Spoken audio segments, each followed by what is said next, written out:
there. I'm going to load my brush in blending gel, and I'm going to side load into, and the blending gel helps keep your paint transparent, and it also lets you remove. So what we're going for is darkening in these areas. Now I could be using raw umber like I am, or I could be using the mix that we made with the bittersweet and cobblestone. That would be fine too. So you see how I'm just darkening in those areas?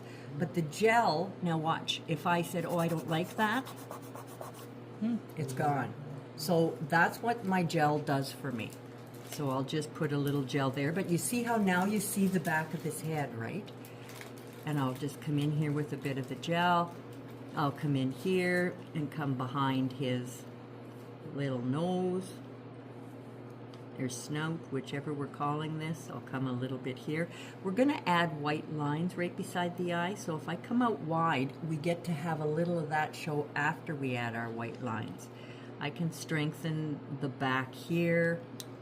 I can flip my brush and strengthen. Now everybody's is gonna depend on how dark their blending is, because we all have different amounts. I'm going to come down here and strengthen this. So with this, when we come back in here after and add our little white lines, they have something in behind them to pop them out, if that makes any sense to you. If not, you'll see when we do it. So you see how it's not a lot, but it makes a big difference. Okay, so, and you can shade.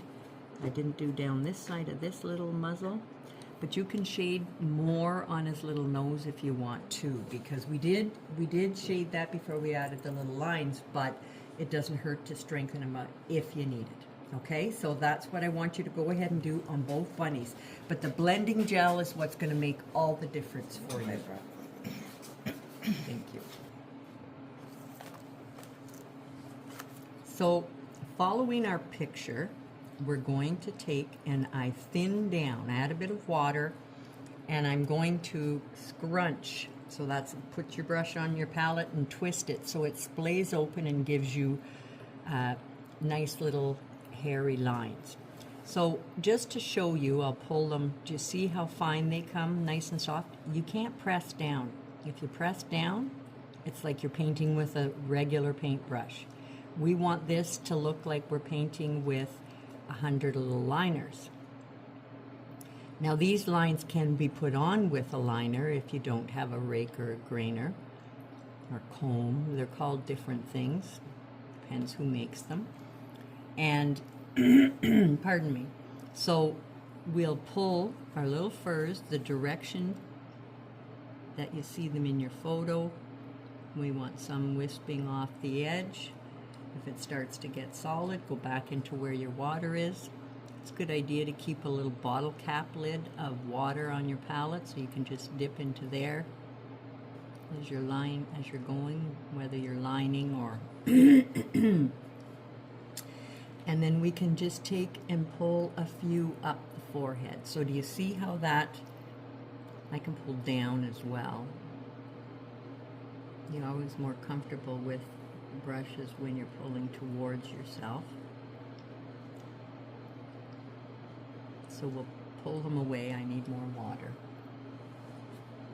You can tell, and you'll get to know that. You'll see where your brush is not leaving your wispy. So I can pull, see, we'll have some little fine guys coming off the edge, but we don't want to go too crazy because we're going to have whiskers. But we still bring some of these little fine hairs on here. My goal is not to completely cover his little, what we called our breathing holes that we put on, or whisker holes. And then if I'm adding some on his belly, it would be in the middle where his highlight was, right?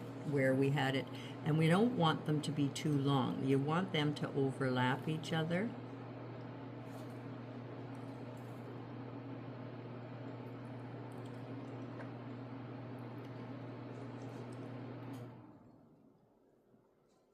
And then on the little paws, again, following the direction. You see that curve, right? And I'll do these little, and when I'm picking up my paint again, I always still do my scrunch so it splays it open so that I get those little wispy lines.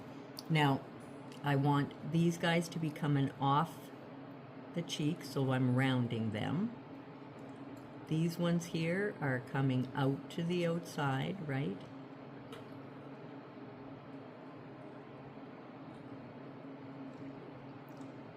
We're gonna line some specific lines around his eye afterwards. I don't have enough water still. This is my little water trough that I said to keep over here. That'll help. The water does thin the color of your paint as well, so remember that. Like, it may look really bright when you put it on, it's going to die down because it's thinned. So we'll go like so. You can see the difference between the ear that's done and the ear that's not. So it depends how much wispies you want to have coming off the end. And then you're also going to be able to take your liner. So I can take my liner and pick up, and I can control where I want them to go more than, so if I want to have just one or two coming over here, a few up here, you can just control those a bit more with the liner. It doesn't mean I'm doing them all with my liner, and like I said, you can with your liner if you want to have a few short ones in here, or if you don't have the rake or comb, but it's just a more intense work that you have to do. That's all. So we're going to choose which weapon we're going to use. 1/8 grainer, rake. Some people have different ones. They're combs, they're rakes. It just depends. I like to use the filbert. So, all right, so that's what we're doing.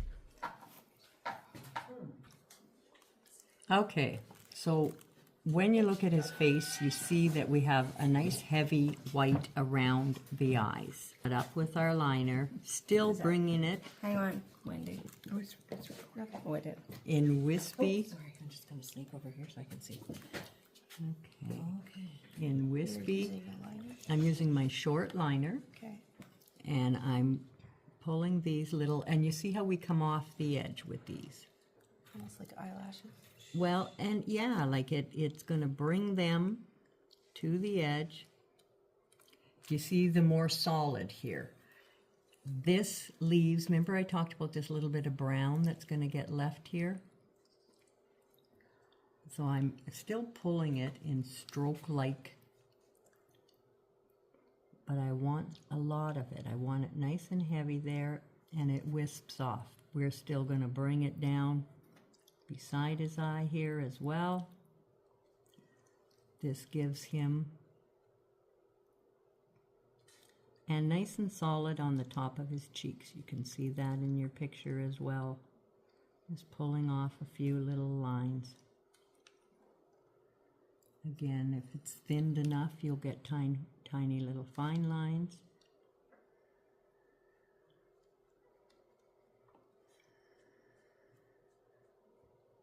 And you may go back after and say, well, I want to add a few more. I want to put, pull one or two. See how this over here is up in front of his eye. When we do our whiskers, we'll kind of do that. But that makes it look more realistic, that you see a little bit of a whisker here and there. And at any time you can say, well, I want to come back in here with my little short liner. Short liners are easier to control. So we're able to kind of direct where we want these to be. If I'm wanting one to stick up in front of that dark, I'm able to kind of just pull a crazy, I would be able to if I had paint on the brush. I'm able to pull just a tiny little guy if I feel like it, that kind of heads off in another direction. And I'm sure rabbits are like cats and they probably clean each other, so they probably have crazy hair sticking everywhere. Okay, so do you see how it's up to you how wiry, we'll call it, you want them to be, but where we're heading right now, we just want to get this dark white, nice and solid around these eyes. You see, it's almost like eyebrows kind of coming out of there. Someone mentioned that. Okay. I'm going to take a number 4 or a 6. And gray. And neutral gray. I side load in neutral gray. And I'm going to float along the outer edge, nice and soft, walk that back, give it a blot with my finger. And then I'm going to come over here. And do the outer edge too? Mm-hmm. Okay. Just a little swipe. You don't do the inner part, you just do the outer part. I did outer and then a little bit in the inner. I did both. Then I'm going to take and just pick up on the corner of the brush, and I'm just going to set it in. So what that means is, do you see how I get that kind of triangle-y looking? And you can blot that with your finger as well, and that kind of blurs it out nicely. And then we're taking our liner and some burnt umber, and you'll see the brown. It's just a little curve. I come inwards a bit, so I'm leaving a little black along the outer edge. Now, I have shaped mine more like your picture, but you're going to do that with your liner at this point. Bring it up so it comes up to almost a teardrop looking shape, and pull off a few lashes. Same thing on this side. And then you want that little tear duct down at the bottom. So this is going to give them more of a oval look than you probably have right now. I'm going to again take this up here and bring off some eyelashes. Depends if it's a he or a she, if we want to Miss Maybelline them up, but might round that eye out a little bit more. So that's our little bunny's eyes. And then I'm going to grab my, excuse me for reaching over here, I'm going to grab my longer liner. And I'm going to take some Snow White, because I want to pull in my whiskers. And so I want them to stand out a little bit more. So I will come, and this is where we talked about we might bring a little bit up in front of his eye. And you see I start and stop at different places. They don't all come from one spot like a pineapple plant comes out of the end. And if you feel better, you can turn it so that you're pulling towards yourself. This is Snow White, so it's going to be a little bit brighter. Always touch your liner down on your palette first to make sure that you don't have that great big drop going to happen. And it's good to have a whisker cross over another whisker and go a little bit hairy-carry there. And that just kind of makes them, again, look more realistic. All right, so that's what we're going to do now. If you feel like at this point, oh, I maybe would like a little stronger white there. Do you see how the Snow White, just in a little spot, will round it a bit more? So things like that make a difference too. All right. What I'm doing now is I've braided my cording. I put one piece jute, 2 pieces of leather, and I'm going to glue. I cut the bottom and I'm gluing it in place here. And I'm deciding how long I want it to be, and that's plenty long enough. So I'm going to cut the end off. I'm going to keep that end that I cut off. So I want to make sure my cording's not twisted. There we go. And I'm going to glue it in the middle of this mitt. Now these are going to have the fur glued back on top, which is going to anchor them even more. So I glue those in place like that. Now I'm going to bring my cord to its middle.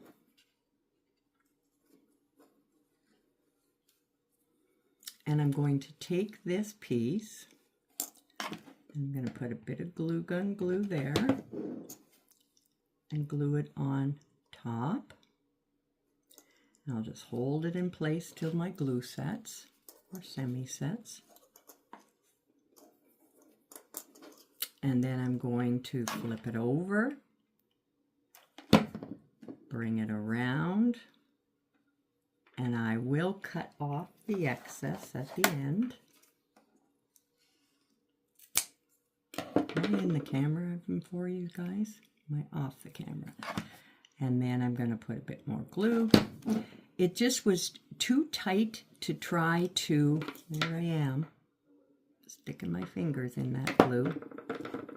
It was too tight to try to tie a knot. It's too bulky.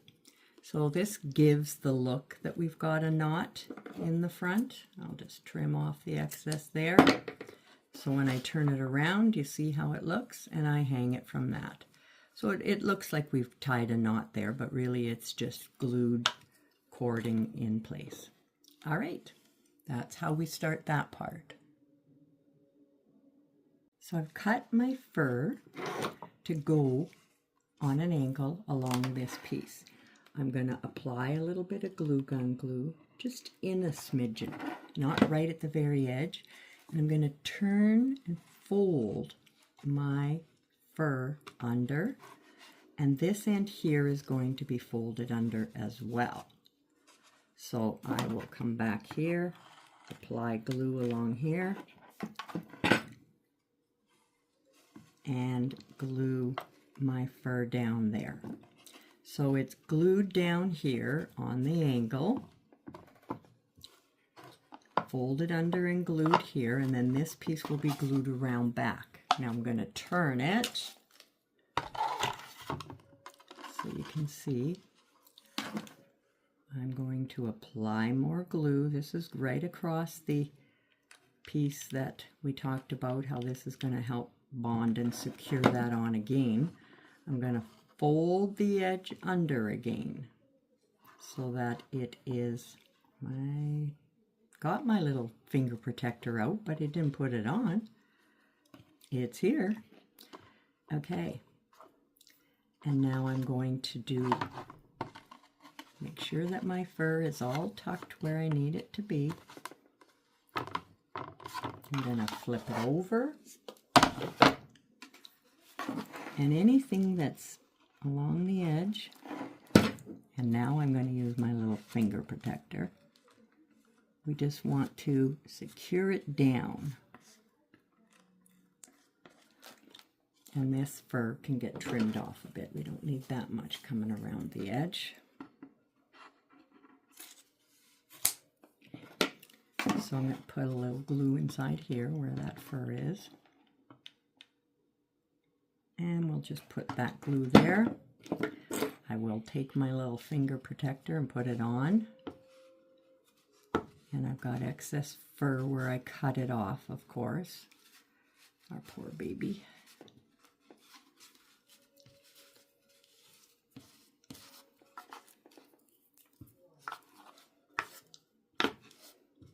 There. So it's all fur glued in place. I'm going to put a bit of glue in there, tuck that under so it holds it in place. And so now this piece is nicely secured along there. I've cut, I got spare fur all over the place now. I have cut, I don't know what I did with it.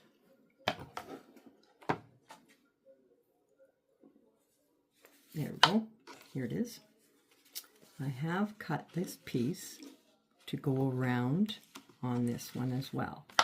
So I will come along here with glue. I think this will be the easiest way. Put my fur face down there.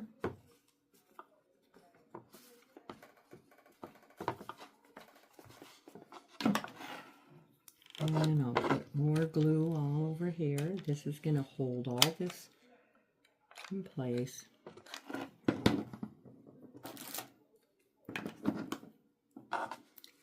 Fold the fur up again, so now the bottom part of my cuff is under.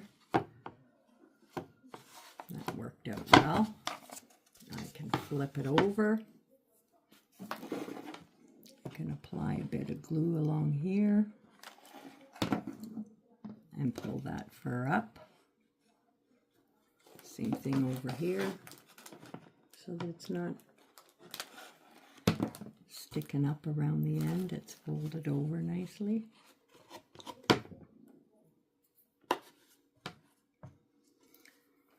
And again, I've got a bit more than I need on the edges. And this one was cut right to the edge there of a cuff, I guess.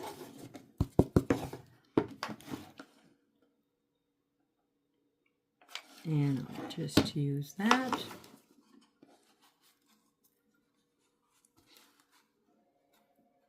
And pull it under. There we go. And then the same thing over here. This is going to get pulled up and pulled into the glue. If you don't have one of these little finger protectors, you could use a spoon. This is just keeping my finger from getting all those burns. These are little silicone tips. You can find them sometimes at the Dollar Tree, but they've been hard to find lately. All right, so then I'm going to paint the back all one color and varnish it. But there is where we stand with these. Now they've got their cuff on, their fur on them. There's leather ties that are holding them. It's lovely. Okay, that should, oops, that